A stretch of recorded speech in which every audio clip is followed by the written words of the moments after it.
답 확인해봅시다. 자, 1번에 적절하지 않은 거네. 여기서는 어리석고 향악, 그리고 성격이 게으르던 애, 겸손한 표현이라고 했죠. 그쵸?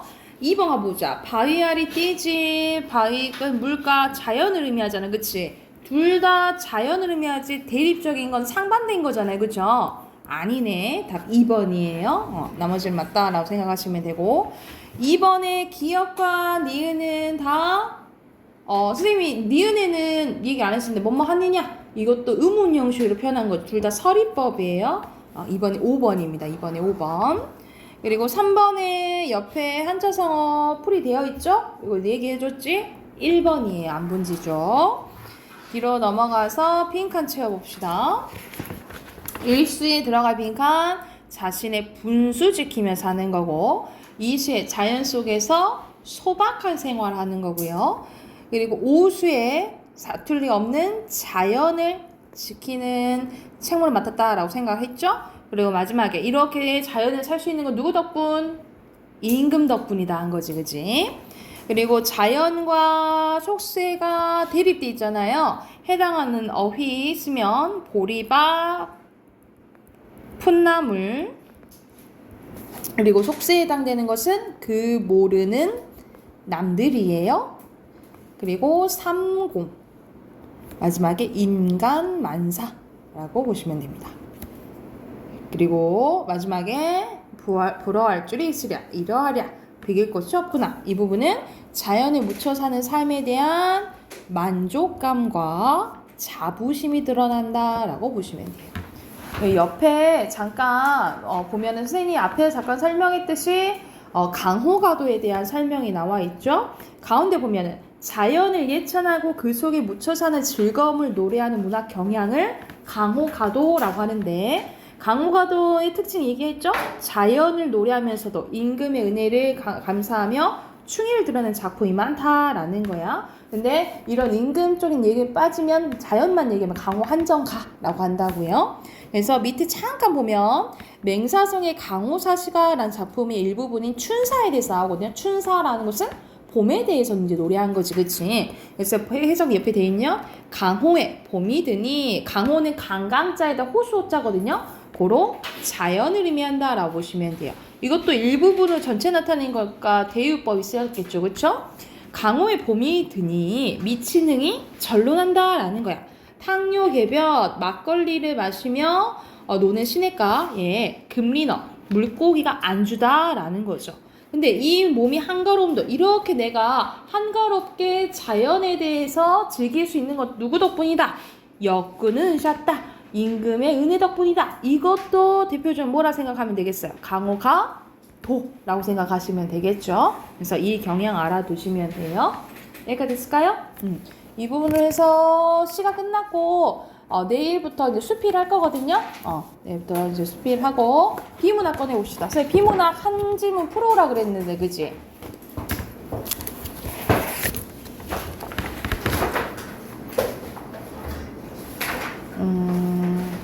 기술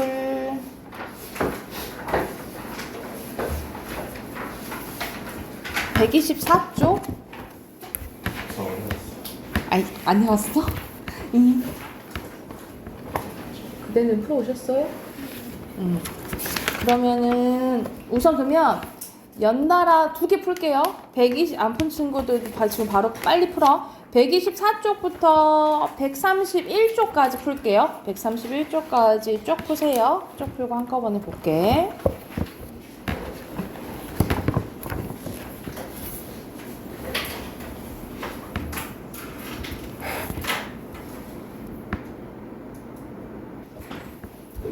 자, 같이 봐봅시다. 124쪽. 자, 124쪽 같이 한번 볼게요. 여기서는 제습기의 종류랑 원리에 대해서 나오는데, 자, 여기서 습도에는 크게 절대 습도와 상대 습도가 있다 나오죠. 절대 습도는 말 그대로 일정한 부피에 공기 중에 포함되어 있는 수증기의 양을 말하고, 상대 습도란 상대적인 습도, 즉 현재 온도의 포화 수증기량에 대한 대기 중의 수증량을 100분위로 나타내는 걸 상대 습도라고 한대요. 근데 우리가 보통 습도에 대해서 얘기를 하면 보통 상대 습도에 대해서 얘기한다라고 나와 있죠. 그죠? 그래서 쾌적한 실내를 위해서는 상대 습도를 한 40%에서 60%로 유지하는 것이 좋대요. 포화 수증량이 많아지거나 대기 중에 수증량이 적어질수록 상대 습도는 낮아지는데 포화 수증량은 온도에 따라 높아지기 마련이므로 상대 습도를 어떻게 줄 수 있냐면 공기를 가열하면 포화 수증기를 늘릴 수 있고 이에 따라 상대 습도를 줄일 수 있다라는 거죠. 이게 상대 습도를 줄이는 방법이라고 보시면 돼요. 상대 습도를 줄이는 방법 첫 번째. 그리고 또한 공기 중에 습기를 직접 제거해도 상대 습도를 낮출 수 있대요. 그러면 이건 당연히 방법 두 번째가 되겠죠. 그죠? 제습기는 이러한 방식으로 상대 습도를 조절하여 공기를 쾌적하게 합니다.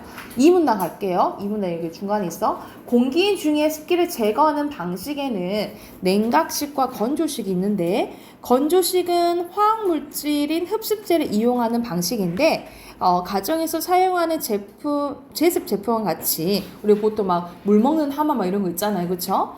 공기 중에 습기를 직접 흡수하거나 흡착을 시킵니다. 요 부분이 뭐라고 보면 되냐면 습기를 제거하는 방법이라고 보시면 돼요. 습기를 제거하는 방식 첫 번째라고 보면 돼.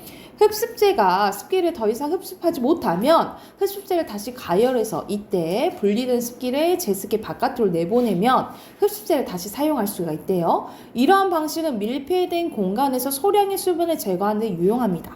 흡습제는 수분을 흡착하는 능력이 뛰어난 다공성 물질인 실리카겐, 그리고 알루미나겐, 그리고 몰레큘러 시브, 그리고 염화칼슘이 있대요. 말이 되게 어렵네. 냉각식 제품은 공기 중에 수증기를 물로 응축시켜 습기를 조절하는데 이게 어느 부분이 되겠어요? 이게 습기를 조절하는, 제거하는 방식 두 번째가 되겠네요. 이 적으시면 되겠죠. 수증기를 응축시키기 위해선 이슬점 이하로 공기의 온도를 내려야 하는데 때문에 냉각식 제습기는 냉각 외 에어컨과 같은 냉매를 사용을 합니다. 프레온 냉매는 여러 종류가 있는데 제습기는 R-22 이게 사용된대요. 습한 공기를 팬으로 빨아들인 후 냉매를 이용한 냉각장치를 통과시키는데 냉각장치를 통과하면 공기 온도가 낮아지고 공기가 이슬점을 도달해 수증기가 물로 변해 냉각관에 맺혀 물통에 떨어져 모이게 됩니다. 찬물을 담은 컵의 표면에 물방울이 맺히는 것 같은 이유 원리인데 습기가 제거된 건조한 공기는 응축기를 거쳐 다시 데워진 뒤 실내로 방출이 됩니다. 그래서 상대 습도가 높을수록 공기 중에 수증기가 물로 변하기 쉬워 제습에 효과적이다라고 나와 있죠. 이러한 유형의 제습 외에 전자식으로 제습하는 기기도 찾아볼 수 있는데 전자식 제습에 대해서 나오네요. 이거는 펠티의 효과를 이용합니다. 이용한 열전 냉각 방식으로 작동하는데 펠티의 효과는 다른 두 금속의 양 단면을 서로 연결하고 전기를 통하게 하면 그 양 단면에서 발열과 냉각이 동시에 일어나는 현상이래요. 전자제습기는 이 효과를 적용한 열전 반도체 소재를 사용하여 냉각되는 금속반 쪽에서 공기 중에 수증기가 응축되어 밖으로 배출되는데 이러한 전자식 제습기는 소음이 없고 소형화가 가능해 카메라나 보청기가 같은 정밀기기에 사용되는 게 이 전자식 제습기라고 생각하시면 되겠죠. 이거에 대한 설명인데 그럼 바로 내용 일치 문제 묻는 문제 가봅시다. 1번에 일치하지 않는 건데 여기서는 발열과 냉각이 동시에 일어나는 거는 마지막에 나온 뭐만 해당돼요?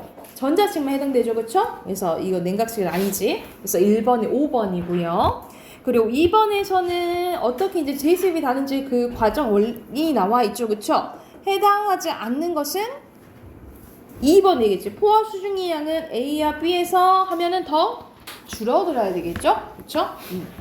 자, 넘겨서 각 문단에 대한 핑크 넣어볼게요. 1문단에 들어갈 거 상대 습도, 그리고 3문단에 들어갈 거 냉각식이에요. 그리고 여기서는 각각 건조식, 냉각식, 전자식에 대한 설명 요약돼 있죠. 건조식에 들어갈 빈칸 흡습제, 그리고 다공성이에요. 다공성 물질 막 그 이름 어려운 것들이 있었지. 그리고 냉각식에 들어갈 빈칸 물, 그리고 냉매입니다. 그리고 전자식에 들어갈 거 펠티에, 그리고 정밀 기기예요. 그리고 3번은 제습 과정에 대한 정리네요. 냉각작지에 들어갈 빈칸 냉각이고요, 말 그대로. 그리고 공기가 이슬점에 도달해 수증기로 변하죠. 수증기가 물로 변하죠. 그리고 응축기를 거쳐 실내로 방출이 되는 거죠. 여기가 됐나요? 그리고 가서 어휘 봐볼게요. 자, 어휘 1번부터 순서대로 수증기, 2번에 비유리예요. 그리고 불쾌, 그리고 4번에 최대한, 그리고 5번에 이슬점이에요. 그리고 6번에 영양분을 흡수하는 거죠. 그리고 관계가 안 좋아지는 건 냉각. 그리고 8번에 어느 정도 냄새가 제거된 거죠. 그리고 오염물질을 배출한 거죠. 이어서 두 번째 거 나오자. 여기서는 수레긴 수레인데 거리를 측정하는 수레의 길이고차에 대해서 나오네요. 길이고차는 두 번째 보면 수레에 앉은 사람 옆에 종과 북이 달려있다는 점과 수레 내부에 3개의 톱니바퀴가 설치되어 있다는 점이 특징인데, 이거는 종이나 북이 울릴 때마다 그 횟수를 사람이 기록해야 됐기 때문에 반자동 거리 측량 수레라고 본대요. 반자동 거리 측량 수레야. 그리고 순서를 보면 수레바퀴, 아랫바퀴, 중간바퀴, 윗바퀴, 종, 북 이렇게 돼 있는 거죠. 그치? 근데 자, 여기서 이 문단 5번째 줄 봐보자. 이 큰 수레바퀴가 12번 회전할 때 아랫바퀴는 한 번 회전한대요. 이게 120자가 된다는 거지. 그리고 아랫바퀴가 15회 회전한 동안 중간바퀴는 한 바퀴 돈다라는 거죠. 그리고 중간바퀴가 10회 돌아간 동안 윗바퀴는 한 번 회전한대요. 그래서 총 거리로 보면 5.4km 정도 해당된다라는 거죠. 그리고 이 길이고차 0.5리가 가면 종이 한 번 울리고, 1리 갔을 때는 당연히 종이 여러 번 울리겠죠? 그리고 5리 갔을 때 북이 한 번 울리고, 10리 갔을 때 북이 여러 번 울린다는 거야. 그래서 이 종소리와 북소리로 이제 거리를 측량했다라고 생각하시면 되겠죠. 그래서 이전에는 새끼줄이나 노끈을 자처럼 사용했는데, 이때는 정확하게 측정하기가 어려웠다는 거야. 근데 그에 반해 길이고차는 톱니를 이용했기 때문에 정확한 거리를 측정하는 것이 가능했고, 그리고 수레바퀴를 이동에 따라 거리 측정했기 때문에 직선이든 곡선이든 상관없이 측정이 가능했다라고 생각하시면 돼요. 그리고 길이고차가 처음 시작된 것은 조선 세종 때요. 세종은 진짜 이것저것 너무 많이 잘했어, 그치? 그래서 이후 지도 제작이 활발해졌다는 측면에서 길이고차는 거리의 정밀도가 요구되는 각종 사업에 큰 힘이 됐을 것으로 추정되고, 농업사인 조선에서 정확한 토지 측량은 합리적인 세금 징수로 이어졌기 때문에 이 길이고차는 국가 통치를 체계하는 데 밑거름이 되었다라는 거야.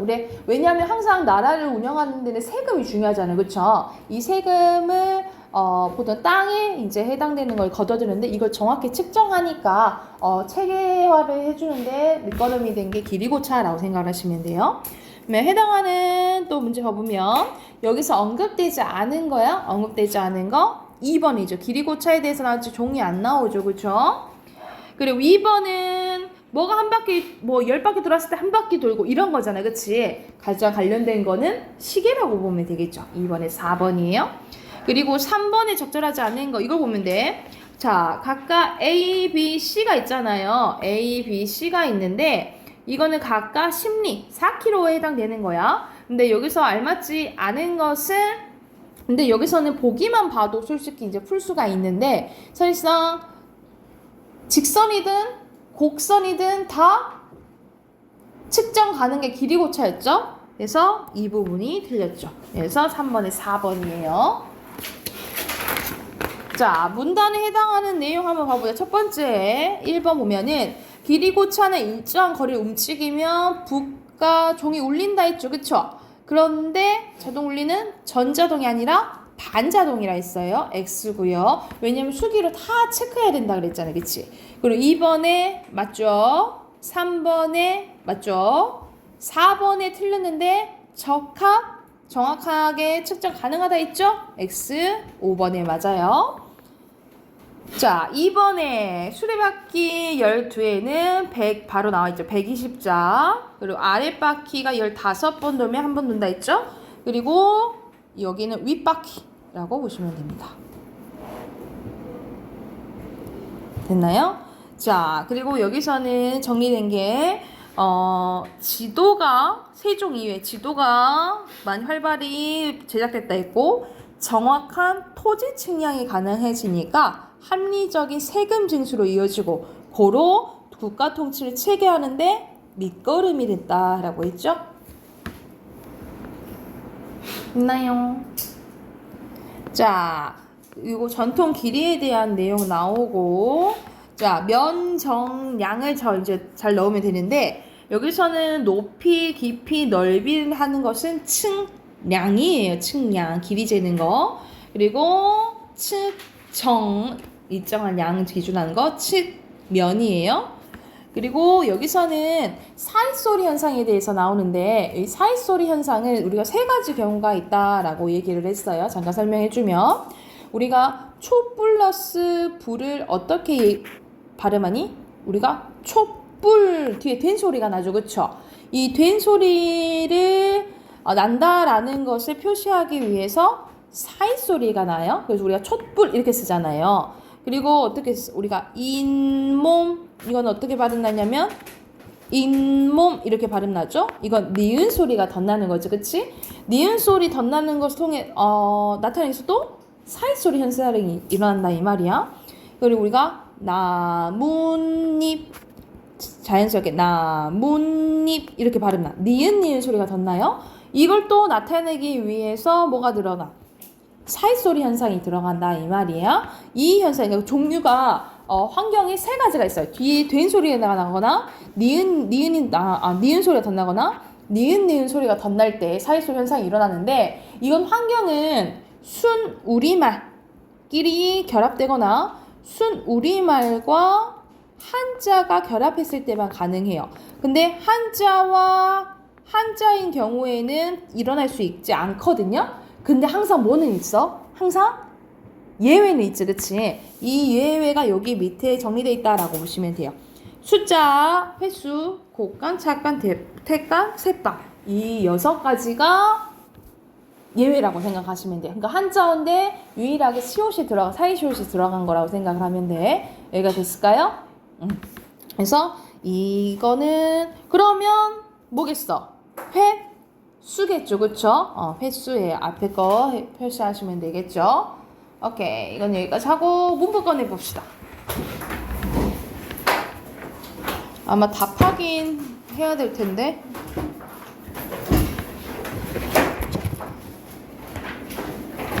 (124쪽)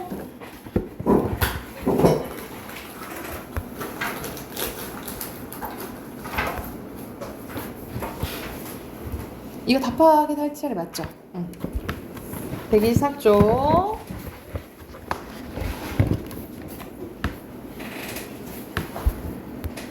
펴봅시다.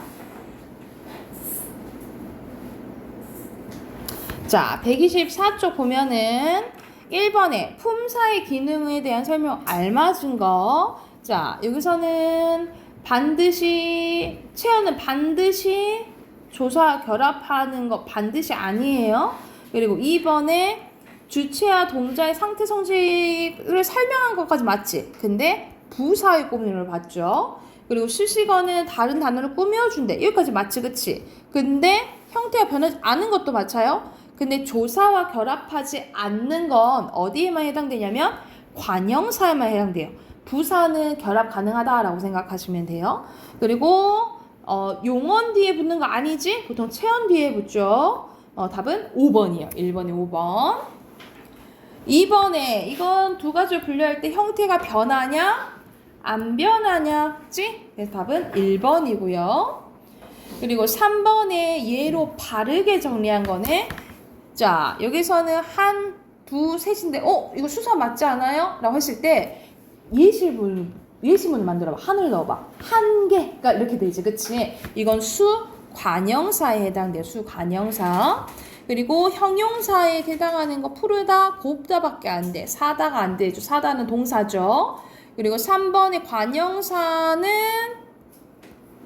큰 아니고, 그리고 4번에 부사 맞네요. 그리고 5번에 지수야 때문에 안 되고. 그래서 답은 4번이에요. 3번에 4번이고. 그리고 4번에 바로 넣어보자. 어머나 동의번 온갖 관형사 음식 명사 이 조사 다 부사 맛있네 형용사죠. 여기 대명사 애 조사 친구 명사 와 조사 함께 부사 와야겠다 동사죠. 이렇게 쓰면 되겠죠. 됐어요? 유한아 좋게 잡아볼까? 글씨를 좋게 해서 써야 되지 않겠니? 근데요. 왜? 연필을 묻었어요. 응? 연필을 묻었어요. 연필이 어디 묻었어? 왜 그렇게 왜? 샤프 붙이다가 닦고 할 수 있잖아. 잡는 거 상관없잖아. 5번 갈게요. 명사, 대명사, 수사가 모두 쓰이는 거. 여기서는 너, 어디 이렇게가 나오잖아. 그치? 근데 이건 대명사밖에 없네요. 그쵸? 우리 영재, 여기, 첫째, 명사, 대명사, 수사 이거 다 있네. 2번이 답이네요.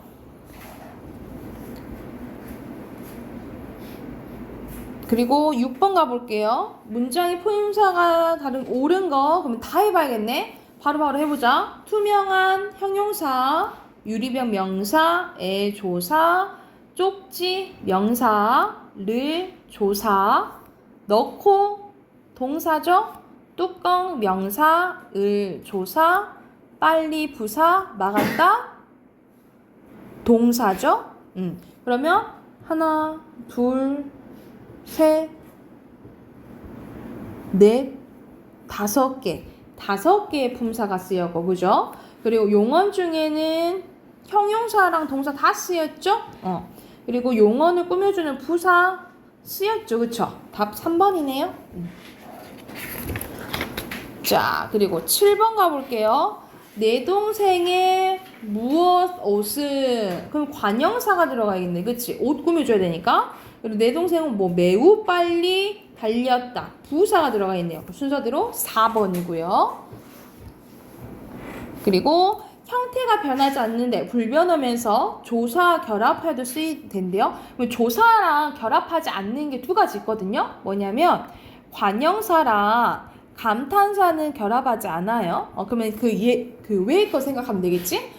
근데 문장에 쓸 때 단어를 꾸며준대. 그럼 수식어인데 관형사는 아니잖아. 그치? 그럼 뭐에 대한 설명이야, 이거는? 부사에 대한 설명이야. 그러면 부사인 것은 골라라 이 말이요. 답 3번이죠. 그리고 동사가 사용되지 않는 거. 작은, 맵다. 이거네. 이건 형용사만 쓰였네요. 그리고 10번으로 갈게요. 같은 것끼리 고르래. 그 대명사, 저 관형사, 7 수사, 5 관형사죠. 흰 형용사, 헌 관형사, 말끔히 부사, 과연 부사. 답 4번이네요. 앗 감탄사, 청춘 명사. 됐나요? 11번 가볼게요. 자, 용언이랑 체언을 골라라 라는 거예요. 용언이랑 체언. 그러면은 동사나 형용사나 아니면 명사, 대명, 수사를 찾으라 이 말이겠죠? 이거는 어떤 관형사니까 틀렸네. 그쵸? 하나는 맞고. 틀린 거 관형사니 틀리다. 이건 맞고. 근데 첫째 날이니까 첫째 날 관형사죠? 틀렸네. 이거는 부사죠? 틀렸고. 무엇? 맞죠? 대명사. 다르다. 형용사죠? 그리고 어디? 대명사지. 답 4번이네요. 수영아! 잠깐. 12번 갈게요. 12번. 자, 여기는 대명사, 더 부사, 빛나다 형용사, 곧 명사, 없다 형용사예요. 그쵸? 그러면은 해당하는 거 아닌 거 고르는 거야. 그러면 여기서 맞죠? 니은도 맞고 디귿. 아, 빛난다니까 이거 동사구나. 미안해. 빛난다. 이거 디귿 동사예요? 동사 맞죠? 그리고 여기서는 명사인데 명사는 이거 대명사잖아. 그치? 그죠? 틀렸네. 4번이 답이에요. 그리고 바로 동사와 동사 동그라미 형용사 세모 쳐볼게. 형용사, 동사, 형용사, 동사 이렇게 되겠죠. 그죠? 그럼 해당하는 거 2번이 되겠죠? 그리고 관계형 찾으래. 그러면 조사잖아요. 그치? 조사에 대한 거. 이, 가, 이 세 개네요. 에서, 은, 를 세 개네요. 는, 에서, 을 세 개네요. 에, 을, 이 세 개네요. 깨서, 와, 를 세 개인데 아, 여기다. 마다 있네요. 보조사 4개네. 답 3번이에요. 15번 갈게요. 15번에 부사 꾸며준 말이 아닌 것은 방긋, 웃는다. 뭐 꾸며줘? 동사 꾸며주죠. 그죠? 그리고 과연은 문장 전체 꾸며주죠. 그리고 바로는 옆, 체언 꾸며주죠. 명사. 그리고 이것은 정말 새 신발이래. 관형사 꾸며주죠. 그리고 많이 컸구나. 형용사 꾸며줬죠. 해당하지 않는 것은 3번이죠? 관계요. 그리고 16번에 조사, 특별한 뜻을 더해주는 것은 보조사잖아요. 보조사. 수혁아. 16번. 보조사가 사용되지 않는 거. 보조사 표시할게요. 만, 도, 부터, 까지, 는. 없는 거 2번이에요. 그리고 품사가 다른 거. 관형사, 이러한 형용사죠. 5번입니다. 자, 뒤로 넘어서 뒤에는 이제 어휘 문제가 나오거든요. 어휘에 해당하는 문제 130쪽부터 133쪽까지 문제 풀고 답 확인할게요. 지금 133쪽까지 문제 풀게요.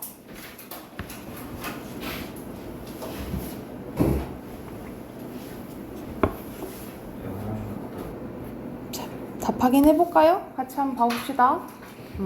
1번에 131번에 여기서는 어휘에 대한 설명으로 알맞지 않은 건데 여기서는 4번이죠. 참신하고 개성적인 느낌을 주는 건 보통 유행어라고 볼 수 있는데 꼭 자주 사용할 필요는 없겠죠. 그쵸?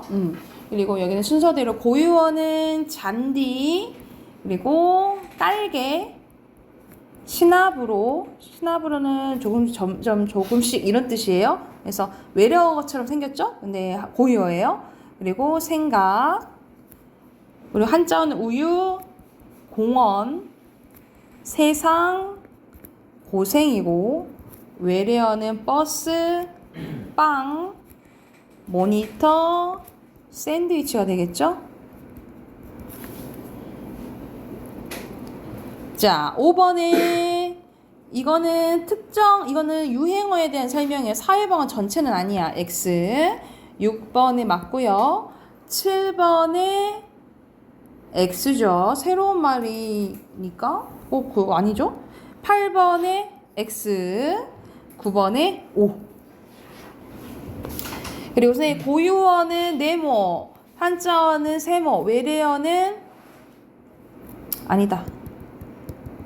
고유어, 동그라미, 한자어, 세모, 외래어, 네모 이렇게 칠게요.